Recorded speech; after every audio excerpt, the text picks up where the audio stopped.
Nessa conferência de hoje, eu gostaria de tratar com vocês o tema do papado nos primeiros séculos do cristianismo. Sabemos muito bem que a partir do século V, a função do bispo de Roma, sobretudo nos escritos do Papa Leão Magno, já praticamente fica definida, muito claro o papel do Romano Pontífice na vida da igreja, dentro da eclesiologia, e dentro também do mistério da nossa fé. Mas o que nós podemos dizer sobre o papado nos primeiros séculos, sobretudo nos 3 primeiros séculos? A partir do 4º século, nós temos mais material sobre a função do bispo de Roma, mas é a partir, sobretudo, dos primeiros séculos, primeiro, segundo e terceiro, que nós ficamos um pouco mais a escuras, porque temos poucas fontes que nos falam sobre o papado nesses primeiros séculos. Portanto, nessa conferência eu gostaria de trazer aqui alguns textos que são discutíveis, são textos ainda que a maioria dos estudiosos voltam uma e outra vez com frequência sobre esses textos, para oferecer as suas reflexões, as suas considerações sobre o papel da Igreja de Roma, em concreto do Papa, o Romano Pontífice, dentro dessa comunhão eclesial das igrejas, né?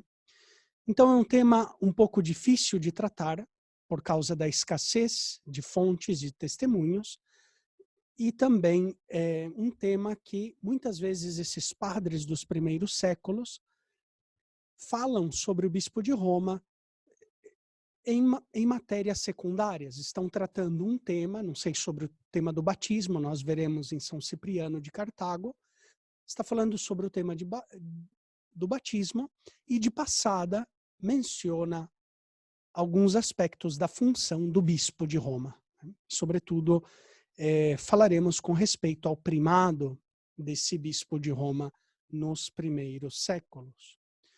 Portanto, o tema dessa conferência vai ser né? Sobre o primado do bispo de Roma nos primeiros séculos.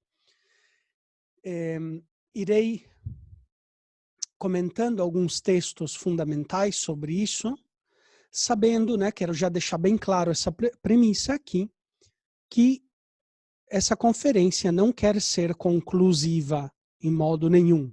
Quero simplesmente apresentar textos e para que nós possamos refletir juntos sobre o papel do bispo de Roma dentro da comunhão da igreja. Como os cristãos do primeiro século viam o ministério, a função do bispo de Roma dentro dessa fé, né, eclesial, dessa comunhão eclesial. Portanto, então, esse é o tema da nossa conferência de hoje. Devemos começar desse texto da primeira carta de São Pedro, no capítulo 5º, versículo 13.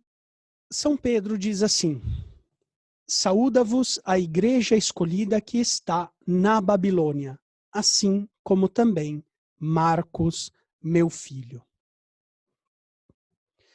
Ou seja, aqui o apóstolo Pedro está saudando as comunidades às quais ele escreve essa carta, e ele fala que essa igreja que está na Babilônia também os saúda essas igrejas irmãs. Aqui também há entre os biblistas muita discussão o que significa essa igreja que está na Babilônia. Nós sabemos, através sobretudo do Apocalipse, o livro do Apocalipse, que a Babilônia, do ponto de vista simbólico, simboliza a cidade de Roma, né? Aí, no texto do Apocalipse, vemos que ele narra essa prostituta que está sentada sobre 7 colinas, né, na Babilônia. 7 colinas, nós sabemos que a cidade de Roma foi edificada sobre 7 colinas, né? Dentre as quais uma das principais é a colina do Palatino, justamente onde surgiu a cidade antiga de Roma, essas 7 colinas.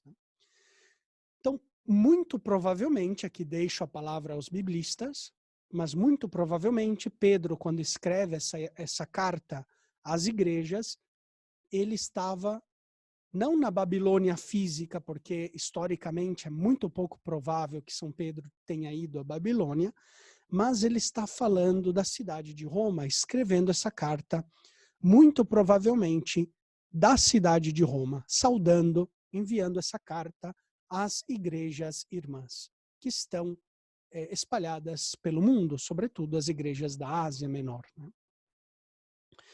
Pois muito bem, eu digo isso porque os primeiros padres da igreja consideravam essa primeira carta de São Pedro autêntica. Né? Não havia dúvidas entre os primeiros padres da igreja, dos primeiros séculos, que a primeira carta de São Pedro fosse realmente autêntica. Né? Mesmo Policarpo, na sua carta aos cristãos de Filipos, ele cita muitas vezes a primeira carta de São Pedro, por causa da autoridade do apóstolo Pedro. Então, usa dessa autoridade de Pedro para explicar a fé. Outro aspecto também, outra premissa que eu gostaria de colocar para vocês, não somente essa da presença de Pedro em Roma, temos essa primeira carta de São Pedro, que ele escreve da Babilônia, provavelmente aqui ele está se referindo à mesma cidade de Roma, mas também temos testemunhos arqueológicos da presença de São Pedro e de São Paulo em Roma. Vemos em muitos lugares das catacumbas esses famosos grafites, né, esses famosos escritos desses peregrinos que vinham no século II, sobretudo, mas também alguns grafites do século I, inclusive, que falam sobre a presença de Pedro e Paulo em Roma. Fazem orações aos apóstolos Pedro e Paulo em Roma. Temos aí nas catacumbas muitos desses grafites, né? Por exemplo, em que dizem Pedro e Paulo roga, por favor, por fulano, por ciclano, etc. Temos muitos desses grafites. Se vocês visitam, os peregrinos que visitam, por exemplo, as catacumbas de São Sebastião, tem lá todo um monumento imenso com restos arqueológicos desses grafites dos primeiros séculos, que os peregrinos escreviam nas catacumbas pedindo a intercessão de São Pedro e São Paulo. Né? Depois também na necrópole vaticana, temos esse resto arqueológico, que é o famoso troféu de Gaio. Gaio foi um presbítero de Roma, um presbítero romano, do século II, que em um escrito, hoje perdido, mas que nós temos graças à história eclesiástica de Eusébio de Cesareia, um autor do IV século, que traz esse testemunho do presbítero romano Gaio, que diz que ele pode mostrar ao peregrino que vier a Roma, pode mostrar os troféus dos apóstolos, ou seja, as tumbas, os martirion, os troféus, ou seja, o símbolo da vitória desses apóstolos, Pedro e Paulo. E ele diz que Paulo está na Via Ostiense e Pedro na necrópole do Vaticano. Então, são indícios arqueológicos, textos, que depois coincidem com o que nós sabemos hoje, os estudos arqueológicos feitos, né, sobre a presença de Pedro e Paulo em Roma. Inclusive, além disso, dessa premissa da Carta de São Pedro, dessa premissa arqueológica, nós também devemos falar dessa premissa bíblica, sobre o primado de Pedro nos evangelhos. Pedro é sempre o apóstolo que é colocado em primeiro lugar de todos. É o mais citado em absoluto nas Sagradas Escrituras, dentre os 12, é aquele que sempre toma a iniciativa entre os apóstolos, é aquele que Cristo, no Evangelho de São João, no capítulo 21, chama para confiar o rebanho de Cristo, né? O seu próprio rebanho. Fala, Pedro, tu me amas? Apacenta as minhas ovelhas. Pedro tem sempre um papel fundamental, né? No capítulo de São Mateus, quando ele professa a sua fé em Cristo, né? Tu és o Cristo, Filho de Deus vivo. E Cristo lhe diz, isso não te foi revelado pela carne e pelo sangue, mas por meu Pai que está nos céus. Portanto, Pedro tem uma função primária nas Sagradas Escrituras. Depois vemos também nos Atos dos Apóstolos e na carta aos Gálatas, inclusive de São Paulo, que o mesmo grandíssimo apóstolo Paulo reconhece a importância de Pedro para a nossa fé. É sobre a fé de Pedro que está edificada a igreja. Essa profissão de fé do apóstolo Pedro é essa rocha sobre a qual fundamenta toda a nossa fé cristã. Essa é uma outra premissa para nós entendermos a função também do Romano Pontífice dentro da comunhão eclesial. Pois dito isso, gostaria de apresentar agora para vocês esses textos dos primeiros séculos da Igreja, onde nós vemos o bispo de Roma, a Igreja de Roma em geral, mas também em particular o bispo de Roma, em função, ele tomando a iniciativa e fazendo, de certo modo, em certo sentido, uma intervenção nas outras igrejas, também elas apostólicas. Gostaria de, em primeiro lugar, comentar um texto, é a carta de São Clemente Romano, São Clemente, Papa, entre os anos 92 e 99. Portanto, ainda estava em vida o apóstolo João. Essa carta de Clemente, escrita à comunidade de Corinto, é muito interessante pelo fato de ser o primeiro testemunho no qual o bispo de Roma intervém em uma igreja fundada por um apóstolo. E um apóstolo, nada mais, nada menos do que o apóstolo São Paulo. Então, essa igreja de Corinto, uma igreja apostólica que tem todo esse peso, né, apostólico às suas costas, né, sobre os seus ombros, e ainda assim o bispo de Roma intervém para estabelecer a situação de paz naquela comunidade. Havia acontecido um conflito naquela igreja. Nós não sabemos bem as causas, mas tudo indica que os responsáveis, os chefes daquela comunidade, os presbíteros daquela comunidade, foram depostos por um grupo de cristãos exaltados. Possivelmente esses cristãos se jactavam da sua santidade, inclusive dos seus carismas de fazer milagres, etc. E, em um determinado momento, destituíram das suas funções os presbíteros, ou seja, membros da hierarquia daquela igreja apostólica de Corinto. E o Papa escreve a eles para restabelecer outra vez a harmonia, a ordem e a obediência nessa igreja. Pede à igreja de Corinto que restabeleça nas suas funções os presbíteros que foram depostos, né, por esse grupo de fiéis. Vemos aqui, então, um primeiro intervento da igreja romana numa igreja apostólica. Vamos, então, ao texto. Diz o seguinte, diz o Papa Clemente, no capítulo 47 da sua carta aos Coríntios. Retomai a carta do bem-aventurado apóstolo Paulo.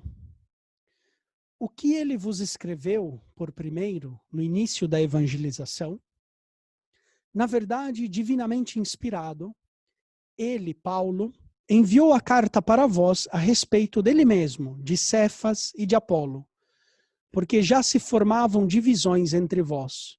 Contudo, tal divisão representava então pecado menor para vós, já que vós vos inclináveis para apóstolos autorizados e para um homem aprovado junto de vós. Agora, porém, considerai quais são as pessoas que vos pervertem e que fazem baixar o prestígio e a reputação de vosso amor fraterno. Caríssimos, é vergonhoso, muito vergonhoso, indigno de conduta cristã, ouvir-se dizer que a firme e antiga igreja de Corinto, por causa de uma ou duas pessoas, está em revolta contra os seus presbíteros. Esse rumor não chegou apenas até nós, mas também até os que são diferentes de nós.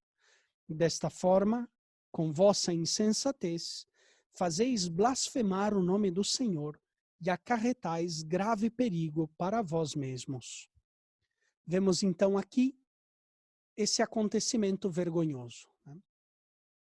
E é interessante porque Clemente cita para defender a sua argumentação justamente a carta de São Paulo aos Coríntios.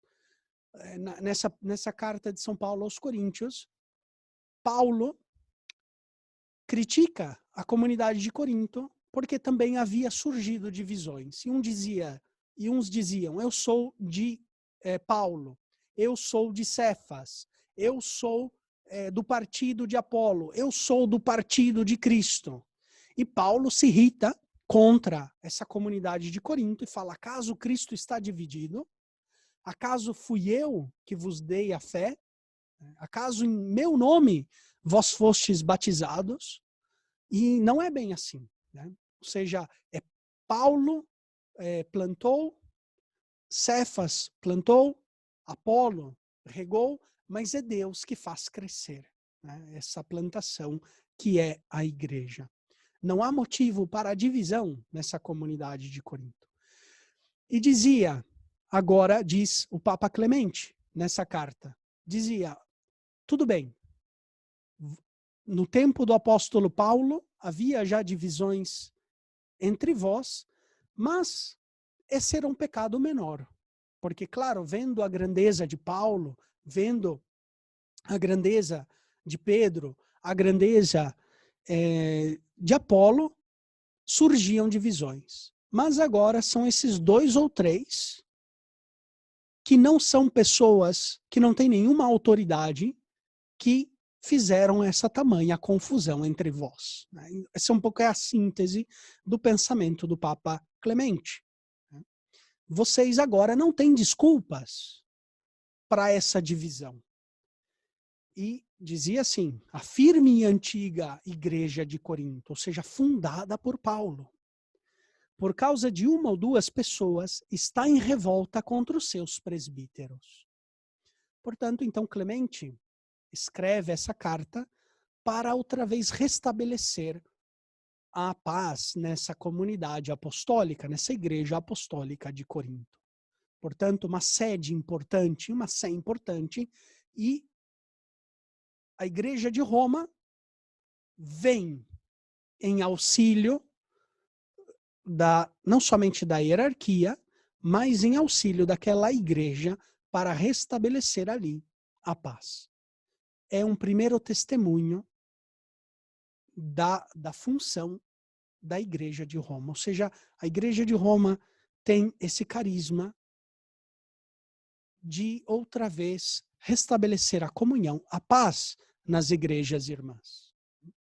Tem esse ministério, pelo menos vemos aqui nessa igreja de Corinto, e essa carta de São Clemente teve grandíssimo sucesso. Em algumas comunidades era lida como se fosse uma carta canônica nas igrejas, inclusive, né, nos primeiros séculos, em algumas igrejas, era lida como uma carta também inspirada por Deus nas comunidades. Depois essa carta de São Clemente não entrou dentro da Bíblia, porque a igreja, com seu discernimento, via realmente o fator da inspiração, qual era um texto inspirado, qual não, né, por Deus. Mas é uma carta importante que teve essa sua importância ao ponto de ser incluída entre os textos sagrados para serem lidos na igreja, né, em algumas comunidades antigas. Vemos aí, portanto, um primeiro exemplo que nos dá a entender essa missão do bispo de Roma, ou seja, a igreja de Roma tem a função da unidade e da paz. Esse carisma da unidade e da paz. Toda a carta de São Clemente Romano aos Coríntios é um canto em favor da paz, um favor da comunhão, um favor da ordem e da obediência. Chama continuamente os cristãos à obediência. Mas não somente vemos a carta de Clemente, vemos também a carta de Santo Inácio de Antioquia. Inácio foi sucessor de Evódio em Antioquia. Lembremos-nos de que a igreja de Antioquia também é uma igreja apostólica. Nós vemos nos Atos dos Apóstolos, que era, por assim dizer, era a casa, era o lugar onde residia o apóstolo Pedro. Nada mais, nada menos. Então, é também uma comunidade apostólica. É verdade que foi fundada por outros cristãos, não sabemos quem é, uma comunidade de cristãos, né, fundada, mas alicerçada sobre a autoridade do apóstolo Pedro.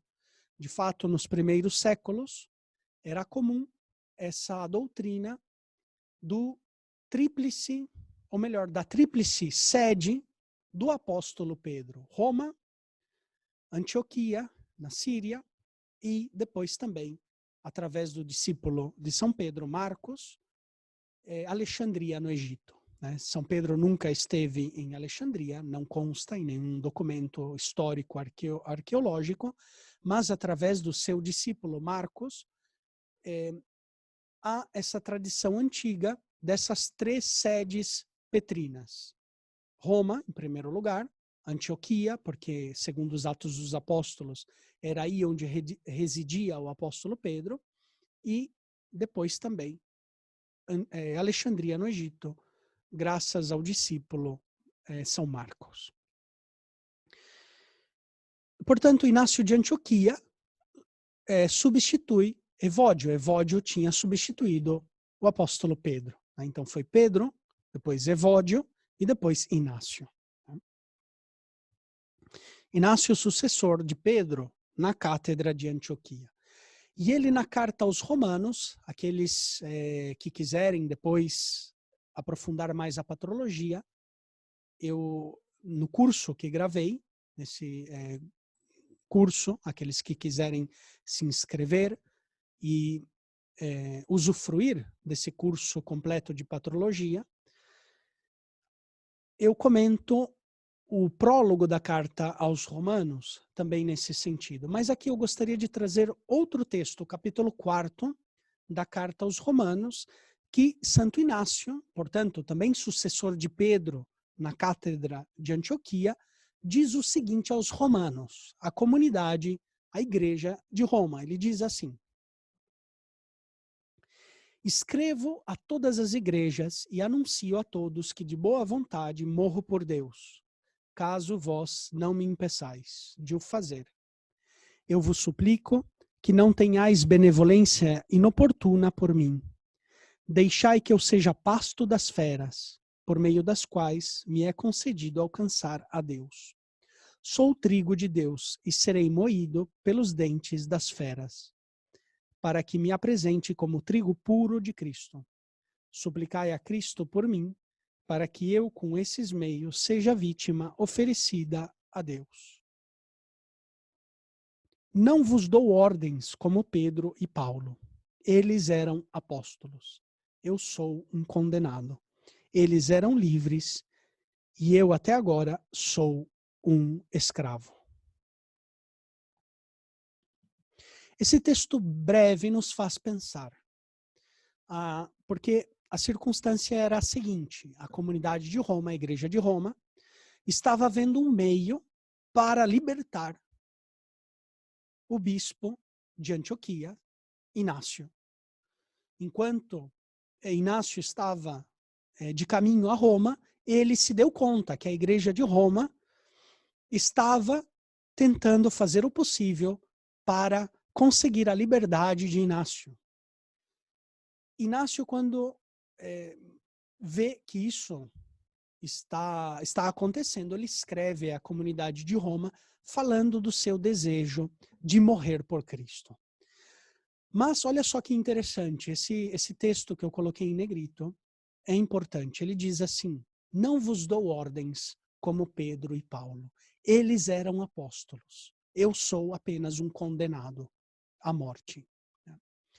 Ele, sendo também sucessor de Pedro, na Sé de Antioquia, Inácio, sucessor de Pedro em Antioquia, com toda a autoridade apostólica da cátedra de Antioquia, que nós reconhecemos até os nossos dias de hoje, a importância da igreja de Antioquia, a sucessão apostólica da igreja de Antioquia, e mesmo assim, Inácio não se sente digno ou capaz de dar ordens à comunidade de Roma.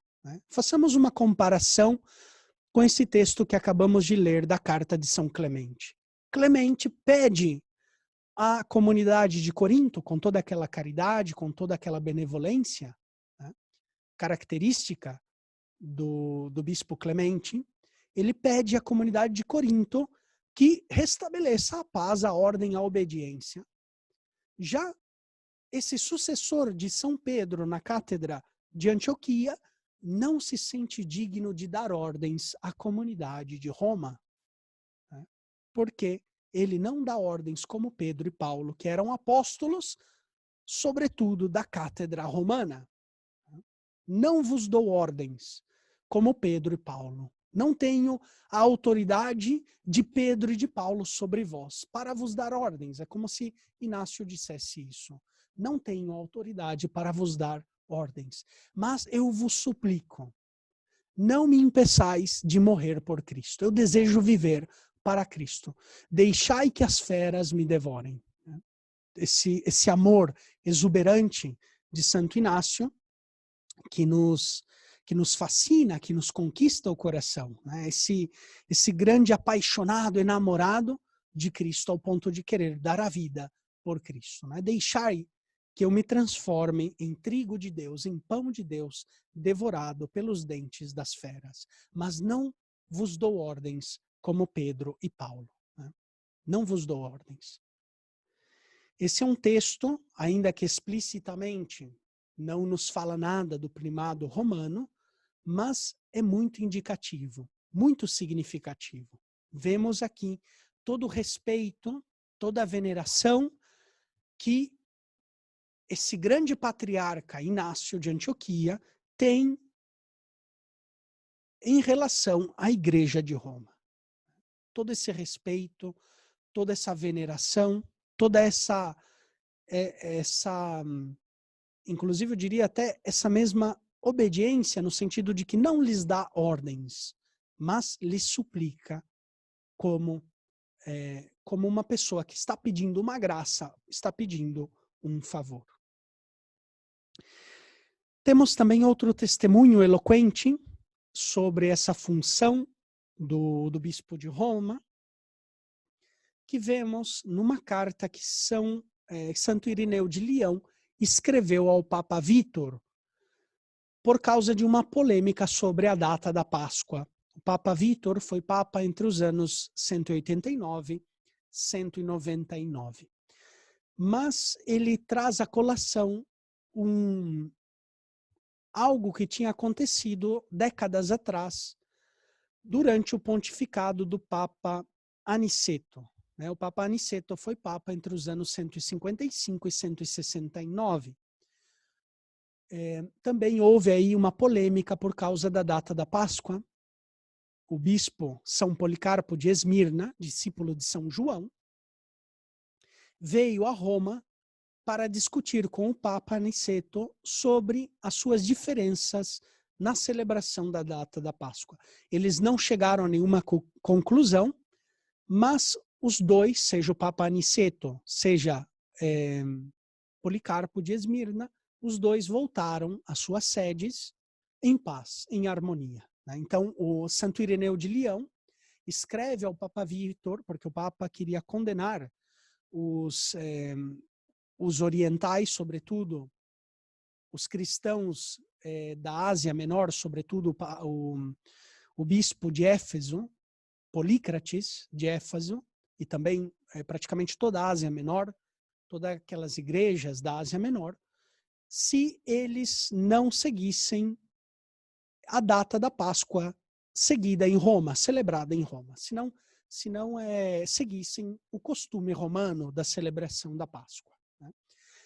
Para evitar essa confusão, então, Santo Ireneu, o nome Ireneu significa pacificador, né? Para buscar a paz na igreja, Santo Ireneu, para evitar essa confusão e essa condenação precipitada que o Papa Vítor queria fazer a todas aquelas igrejas do Oriente Médio, Ireneu escreve essa carta ao Papa Vítor, contando esse fato de décadas atrás que aconteceu entre o Papa Aniceto e o bispo São Policarpo.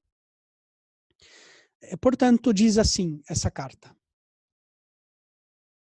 Quando o bem-aventurado Policarpo veio a Roma, na época de Aniceto, apesar de terem tido uma pequena desavença sobre algumas outras coisas, imediatamente fizeram as pazes e não tiveram nenhuma controvérsia sobre este assunto.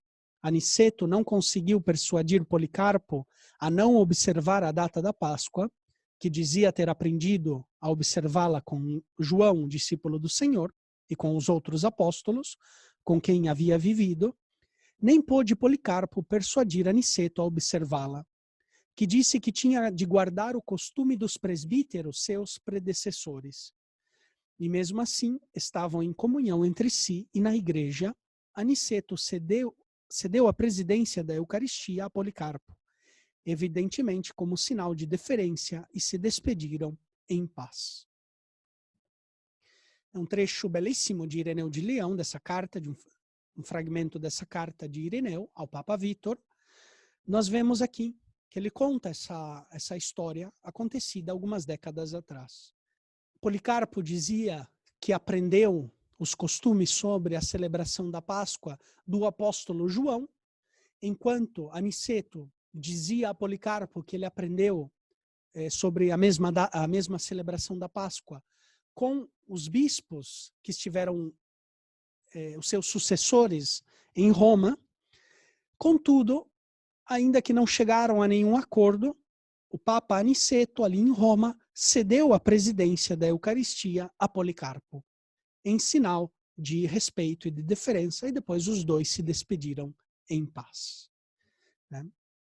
Essa carta de Ireneu nos mostra duas coisas.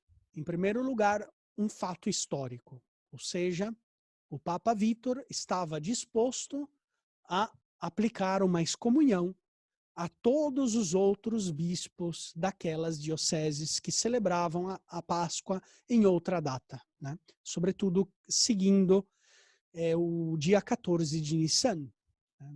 Havia esse costume de celebrar a data em algumas comunidades cristãs no dia 14 de Nissan, seguindo o costume judaico. E vemos que algumas comunidades aduziam a argumentação de que os apóstolos, sobretudo o apóstolo João, observava essa data. Pois bem, aqui vemos então esse primeiro fato. O Papa Vítor estava disposto a tomar uma decisão rigorosa contra essas igrejas, também elas apostólicas. Não, digamos, a igreja de Éfeso, né, igreja apostólica, onde ali esteve o apóstolo João, ali esteve também o apóstolo Paulo, né? Outros apóstolos que vemos nos Atos dos Apóstolos. Né? E mesmo assim, guardaram essa comunhão com Roma. Né? E depois um segundo aspecto que nós vemos aqui é, através desse acontecimento entre Aniceto e Policarpo, que, segundo as palavras de Irineu de Leão, nós vemos que Policarpo reconhecia a importância da Igreja de Roma. Tanto é assim que ele vem se explicar diante do bispo de Roma, porque ele celebra a Páscoa em uma data diversa de como celebra a Igreja fundada, né, alicerçada sobre os apóstolos Pedro e Paulo, que é a Igreja de Roma. Vemos aqui já um grandíssimo indício da importância da Igreja de Roma, ao ponto que Policarpo se sente na necessidade de acudir até Roma para explicar-se e para explicar esse costume também apostólico, essa tradição que Policarpo recebeu de São João. Mas temos também um testemunho arqueológico da importância da Igreja de Roma. Vemos numa inscrição que foi descoberta a finais do século XIX, é uma lápide funerária, onde fala de um tal Abércio. Nós temos também, através de relatos escritos, a existência desse, provavelmente ele era um bispo itinerante, chamado Abércio, né, que viveu provavelmente entre os anos 170 e ano 200. Alguns colocam um pouco antes dessa data, né, porque lembremos-nos que na época apostólica havia muitos missionários que giravam o mundo. E São Paulo é um exemplo disso, o apóstolo Barnabé e outros, Apolo, etc., que eram apóstolos itinerantes. E Paulo ia constituindo nas cidades esses bispos, presbíteros e diáconos para que cuidassem das comunidades. Eles estabeleciam uma hierarquia nessas comunidades para que mantivessem ali a fé e a tradição recebida através da pregação apostólica. Não? E Abércio era um desses pregadores itinerantes. Ele narra um pouco da sua história nessa inscrição funerária. Vamos ler, diz assim: cidadão de uma cidade eleita, fiz este monumento para mim mesmo enquanto era vivo, para ter aqui um enterro digno para o meu corpo. Chamo-me Abércio, discípulo do casto pastor, que alimenta rebanhos de ovelhas pelas montanhas e pelos prados. Ele tem grandes olhos que olham do alto todos os lugares. Ele me ensinou as escrituras dignas de fé. Ele me enviou a Roma para contemplar o palácio real e para ver uma rainha com vestes e sandálias douradas. Eu vi lá um povo que ostenta um selo resplandecente. Visitei também a planície da Síria e todas as suas cidades, e além do Eufrates, cheguei a Nísibis. E aonde quer que eu fosse, encontrei os irmãos. Tendo Paulo comigo, a fé me guiou por toda parte e me deu de comer um peixe da grande e pura fonte, que a Virgem casta concebeu, e que a fé costuma dar aos seus amigos fiéis para comer todos os dias, tendo um excelente vinho que ela costuma oferecer com pão. Esse é um texto um pouco poético, quase escrito em enigma, mas é interessante, pois ele fala que ele é discípulo de um casto pastor, ou seja, Cristo, o bom pastor, que apacenta essas ovelhas pelos prados e pelas montanhas, que tem grandes olhos que vê tudo do alto, né? Que o ensinou essas escrituras dignas de fé. E esse pastor o enviou a Roma para contemplar esse palácio real e para ver essa rainha com vestes e sandálias douradas. Ou seja, está descrevendo a Igreja de Roma como um palácio real, como uma rainha com vestes douradas. Abércio, segundo as fontes arqueológicas e as fontes também escritas, as fontes documentárias, ele era bispo do norte da Líbia. Né? Então, provavelmente, uma igreja dependente do patriarcado de Alexandria no Egito, naquela época. Né? Portanto, conheceu muitos lugares, ou seja, conhece o Egito, conhece depois a Síria, viaja além do Eufrates, a Nísibis, ou seja, na região da Pérsia, naquela região longínqua, e depois também na Síria, a planície da Síria, e finalmente ele visita a igreja de Roma e a descreve como um palácio real, onde está o rei, e ali onde está uma rainha com vestes douradas. A igreja de Roma como um palácio real, como uma rainha toda revestida de ouro, né? Que ostenta lá um povo, que ostenta um selo, um sigilo resplandecente. Provavelmente está falando do sigilo do batismo. Depois ele usa muitas outras imagens, a do peixe, a da fonte. Fonte é sempre uma imagem do batismo. Essa virgem casta. Fala também do pão, do vinho, símbolos da Eucaristia. Muitos elementos de que esse monumento é um monumento cristão, sem dúvida nenhuma, um monumento cristão. Né? E, portanto, nessas palavras dessa inscrição arqueológica que encontramos nesse monumento funerário, que fala da grandeza de Roma. Ou seja, esse escritor, essa pessoa que estava ali enterrada nesse monumento, reconhecia a grandeza da comunidade de Roma. Né? Então, também aqui é um indício arqueológico da função que tem essa comunidade, essa igreja romana. Outro texto que eu gostaria de trazer para vocês é um texto de Tertuliano, que foi um escritor ativo entre os anos 194 até o ano 220. Num dos seus primeiros escritos, escrito do período católico, porque depois ele passa a um período montanista e depois parece que no final da sua vida, inclusive abandona o montanismo. No período católico ele escreveu uma obra intitulada A Prescrição dos Hereges, né? Porque os hereges, muitos deles, usam a Bíblia para defender as suas ideias. E Tertuliano quer retirar esse direito dos hereges de usar as Sagradas Escrituras, porque eles não têm a verdadeira fé. E no capítulo 36, ele fala sobre que a verdadeira fé é a fé apostólica, que vem da sucessão dos apóstolos, das igrejas apostólicas, das cátedras apostólicas, que vem através da sucessão dos bispos até os nossos dias, né, segundo Tertuliano.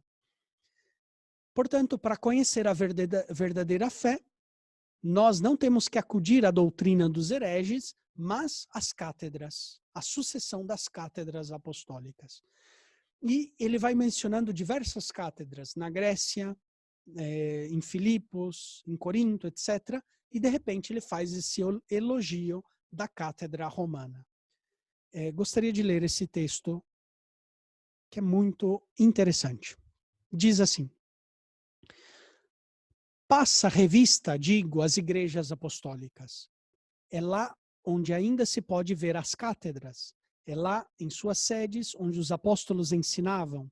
É lá onde se leem frequentemente as cartas autênticas dos apóstolos. É lá onde é possível ouvir a sua voz como viva. É lá onde, de certo modo, podes ver diante de ti a presença de cada um dos apóstolos. Estás perto da Acaia? Aí tens a cidade de Corinto. Se não estiveres longe da Macedônia, encontrará Filipos. Se conseguires chegar à Ásia, aí tens Éfeso. Se estiveres na Itália, tens Roma, de onde chega também para nós que vivemos na África a palavra da sua autoridade. Ó verdadeiramente privilegiada e feliz esta igreja romana, na qual os apóstolos derramaram com seu sangue a torrente de sua doutrina, onde Pedro sofre tormentos que podem ser comparados aos do Senhor, onde Paulo, com a sua morte igual à de João Batista, adquire a palma do martírio, onde João teve de suportar o exílio para uma ilha, depois de milagrosamente nada sofrer, apesar de ter sido imerso em óleo fervente. Observemos e consideremos o que a Igreja de Roma recebeu primeiro e qual doutrina transmitiu depois em seu ensinamento. Vejamos que testemunha ela dá e com ela as igrejas africanas.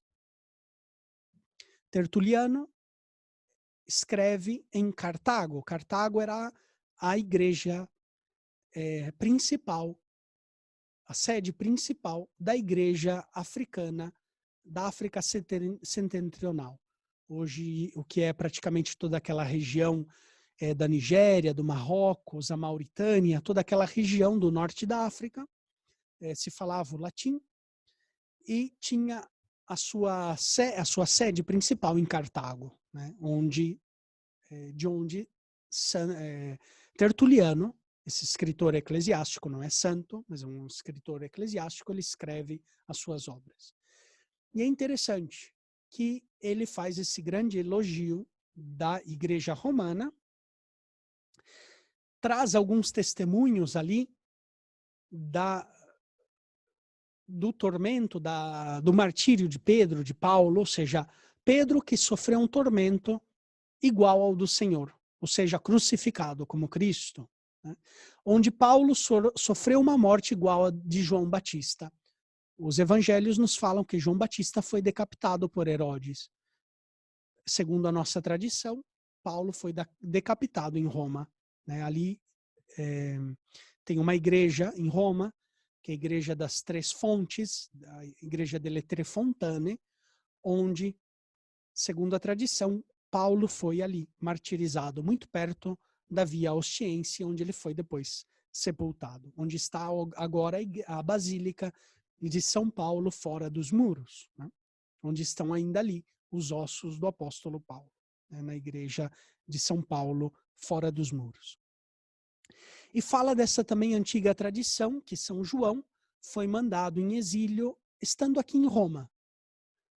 E é interessante, aqui em Roma existe uma igreja que narra essa tradição que vemos aqui em Tertuliano, segundo a qual o apóstolo João sofreu o martírio em óleo fervente aqui em Roma.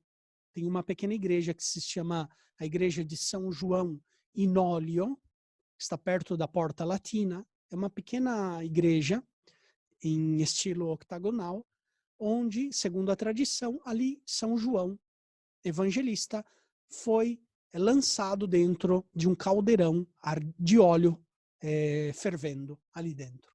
Mas que milagrosamente ele saiu ileso daquele tormento e depois foi mandado ao exílio. Pois muito bem, diz aí Tertuliano que nós devemos observar e considerar o que a Igreja de Roma recebeu e depois o que ela transmitiu. Portanto, para Tertuliano, a Igreja de Roma é importante por aquilo que ela recebeu da fé, né? Ou seja, Pedro, a fé de Pedro, a profissão de fé de Pedro, ela recebeu e depois ela transmitiu. Disso, ela dá testemunho e também as igrejas na África em comunhão com Roma. Outro texto que eu gostaria de trazer aqui, já do século III, até agora eram textos do século II, ou seja, do ano 100 até o ano 201. Agora quero trazer alguns textos do século III, sobretudo de São Cipriano de Cartago. Ele tem um escrito intitulado Sobre a Unidade da Igreja. No capítulo 4, esse é um capítulo um pouco polêmico, porque nós temos duas redações desse capítulo 4. Temos um capítulo 4, onde São Cipriano de Cartago defende o primado da Igreja de Roma, e depois temos outro, o mesmo capítulo 4, redatado, talvez pelo mesmo São Cipriano, em que ele já tira um pouco, fala que não é bem assim, que a Igreja de Roma, que o apóstolo Pedro, tem sim uma excelência sobre os outros apóstolos, mas também as outras igrejas, também os outros bispos participam da autoridade de Pedro, né? Na verdade, pelos estudos mais recentes, nós podemos dizer que seja a redação do capítulo 4, que tem o texto do primado de Pedro e depois também o primado romano, seja o outro texto desse capítulo 4, que ele diz, mais bem que esse é um primado, ou seja, uma excelência, que de Pedro depois deriva, participa essa autoridade aos demais bispos, seja um, seja o outro, esses dois textos não se contradizem, né?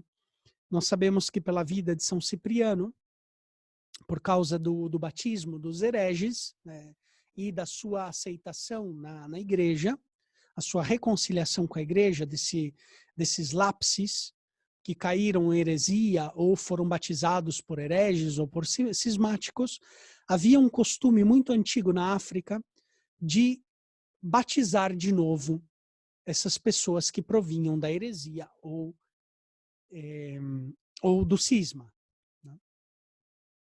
Sendo que a igreja romana, depois também as outras igrejas orientais, não tinham esse costume de rebatizar, mas simplesmente impunham as mãos sobre essas pessoas que pediam a reconciliação e eles eram outra vez incorporados à comunhão eclesial, né? Essa era um pouco a praxe da igreja romana e das igrejas orientais.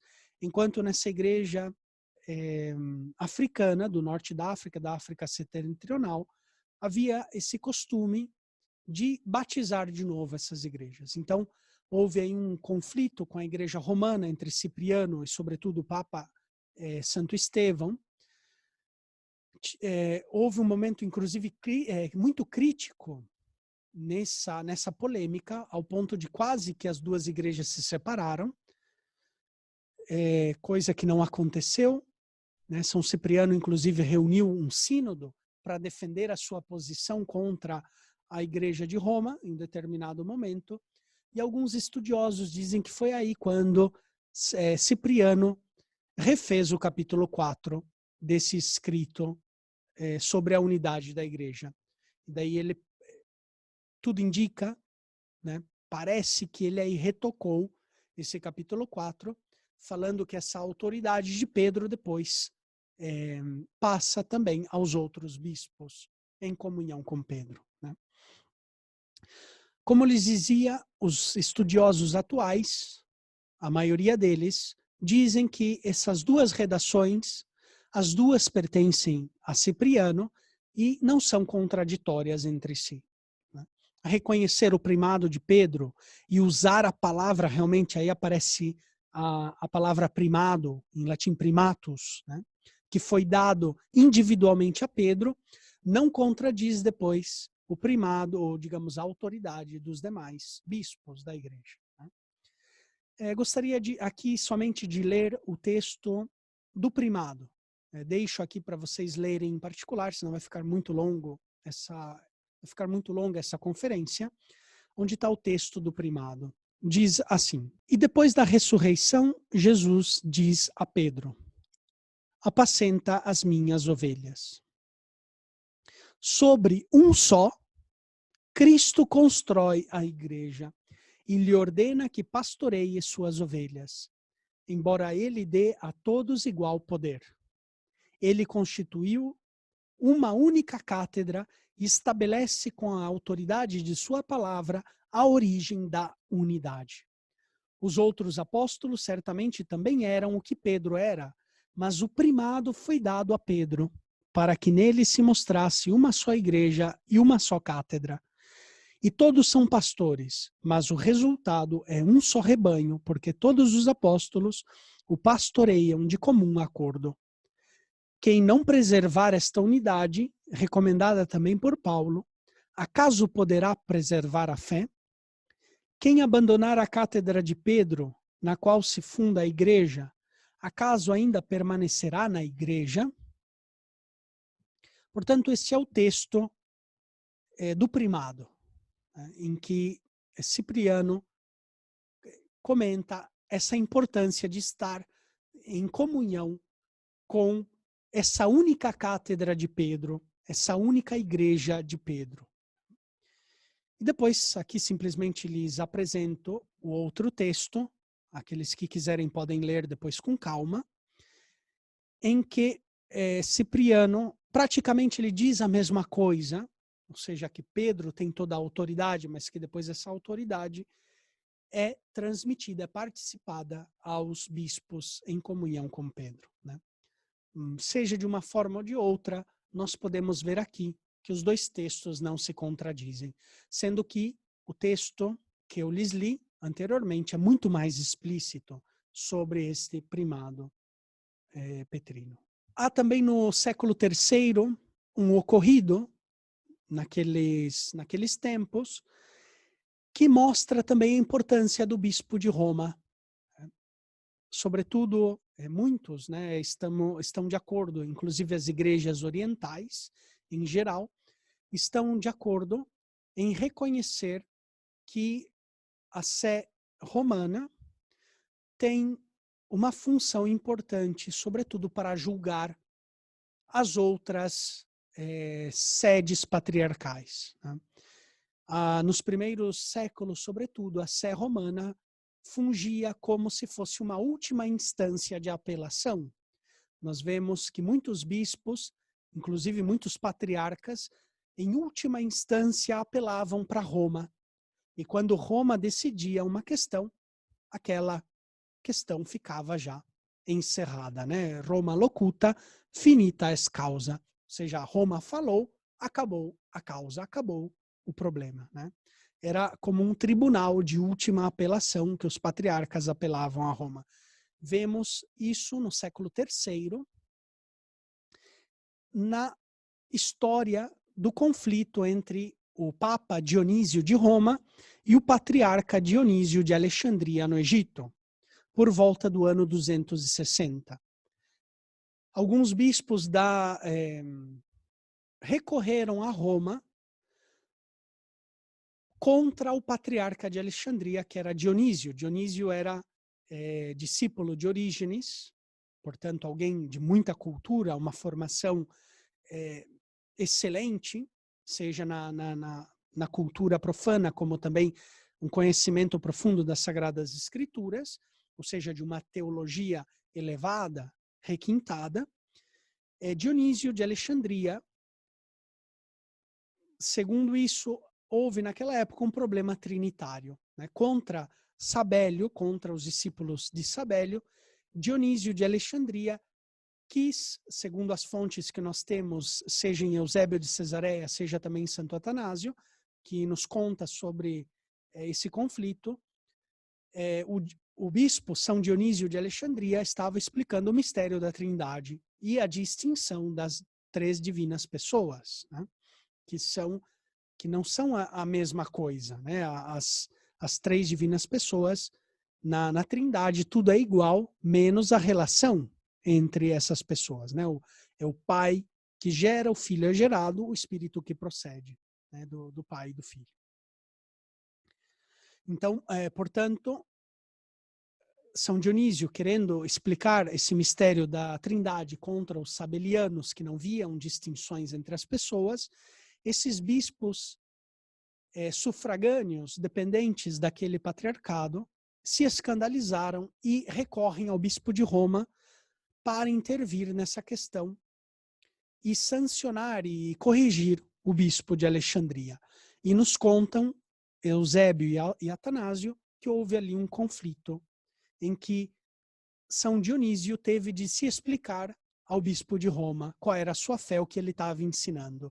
E temos fragmentos dessa carta que São Dionísio escreve a São Dionísio de Roma, aí é um pouco um conflito, porque são dois Dionísios, Dionísio romano e Dionísio alexandrino. Dionísio alexandrino escreve ao bispo de Roma para se explicar, expondo a sua fé. Pois muito bem, aí vemos também que a Igreja de Roma, nesse conflito dos dois Dionísios, que a Igreja de Roma tem uma função não somente de tribunal jurídico, né, tribunal de apelação jurídico, mas também um tribunal doutrinal. ou seja, esses bispos sufragâneos do Patriarcado de Alexandria, recorrem ao bispo de Roma contra o patriarca para sancionar, para verificar uma questão doutrinal. Interessante esse conflito que ocorreu por volta do ano 260. Depois também temos outro evento dos donatistas que recorrem a Roma por causa do bispo Ceciliano de Cartago, né? Os donatistas recorrem pedindo um concílio contra Ceciliano. Temos também o recurso de Santo Atanásio de Alexandria, no Egito, que ele recorre a Roma, isso já no século IV, né? Os donatistas já também a inícios do século IV, e depois também esse caso de Atanásio de Alexandria, que quando os arianos o destituem da sua sede patriarcal, ele recorre a Roma para pedir a restituição dos seus direitos como bispo de Alexandria.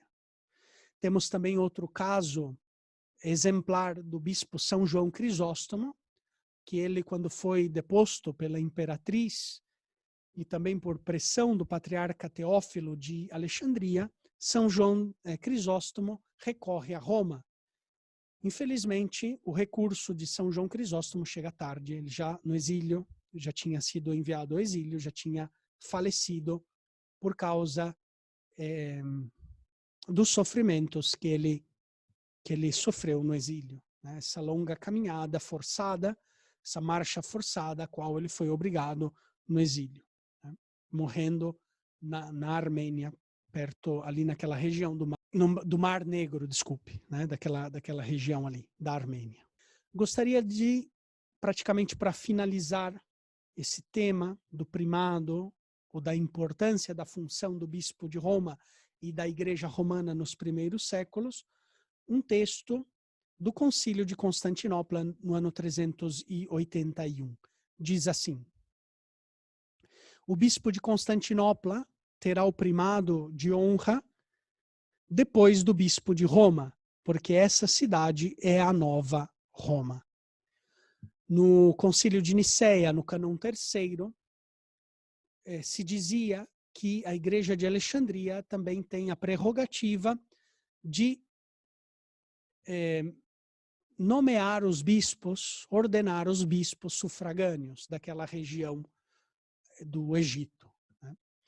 E é interessante porque o cânon terceiro de Nicéia diz assim como faz a Igreja de Roma.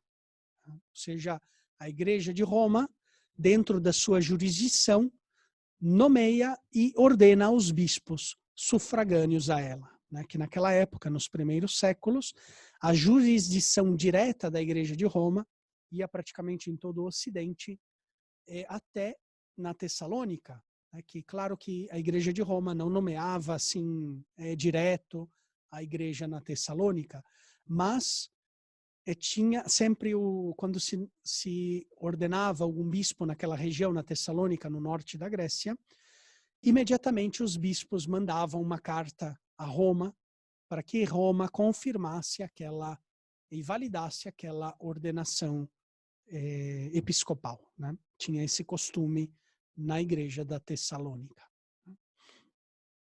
Sendo que na Itália a jurisdição era muito mais presente, era muito mais direta. O bispo de Roma, de fato, intervinha com de um modo mais direto nas igrejas, nas sedes na Itália, né? Nas dioceses italianas. E, inclusive, também no sul da Gália, etc. Respeitando sempre a jurisdição do bispo, sobretudo de Arles, e depois, em outros séculos, dos outros bispos principais naquela região. Pero é interessante que esse cânon do Concílio de Constantinopla, desculpe, acho que me equivoquei, era o cânon sexto de Nicéia, que é o cânon terceiro de Constantinopla, que diz que esse primado de Constantinopla não é uma sede diretamente apostólica, era uma sede imperial, né? Então ali estava o imperador.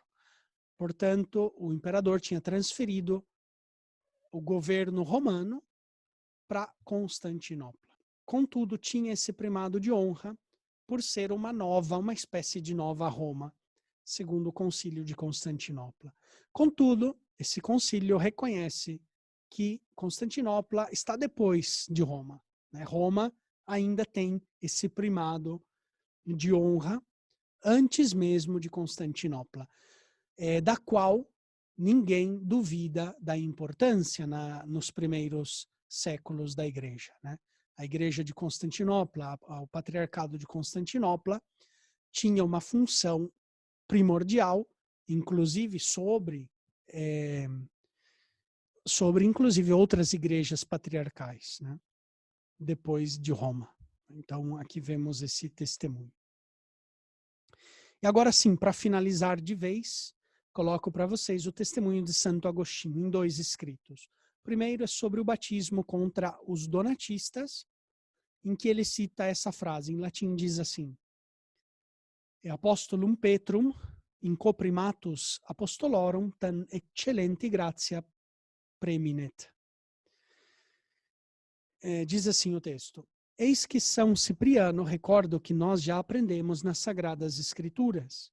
O apóstolo Pedro, em quem o primado dos apóstolos sobressai por uma graça tão excelente, foi corrigido pelo apóstolo Paulo, posterior a ele, quando agia habitualmente de um modo diverso de como a verdade o exigia com respeito à circuncisão. Então, aqui o contexto desse texto de Santo Agostinho, ele está explicando contra os donatistas, porque os donatistas se baseavam muito em São Cipriano de Cartago para acusar os católicos de heresia, de cisma, né? E Santo Agostinho diz justamente o contrário, não? Ou seja, São Cipriano está conosco, está com os católicos, né? Portanto, ele diz que o apóstolo Pedro, citando uma carta de São Cipriano, que diz que o apóstolo Pedro sobressai, tem um primado sublime, excelente, por uma graça excelente. Apesar disso, foi corrigido pelo apóstolo Paulo, né? Isso que vemos nos Atos dos Apóstolos. E depois também na carta aos Gálatas, em que São Paulo diz que ele corrige o apóstolo Pedro publicamente. Portanto, o apóstolo Paulo reconhece essa importância de Pedro, né? Como nós tínhamos visto ao início.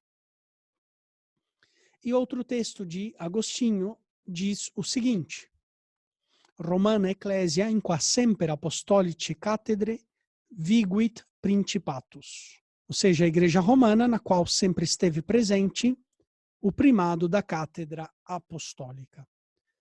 Também é da carta 43, também uma carta nesse contexto antidonatista, né? Os donatistas eram cismáticos, separados da igreja católica, ou seja, da igreja universal, né?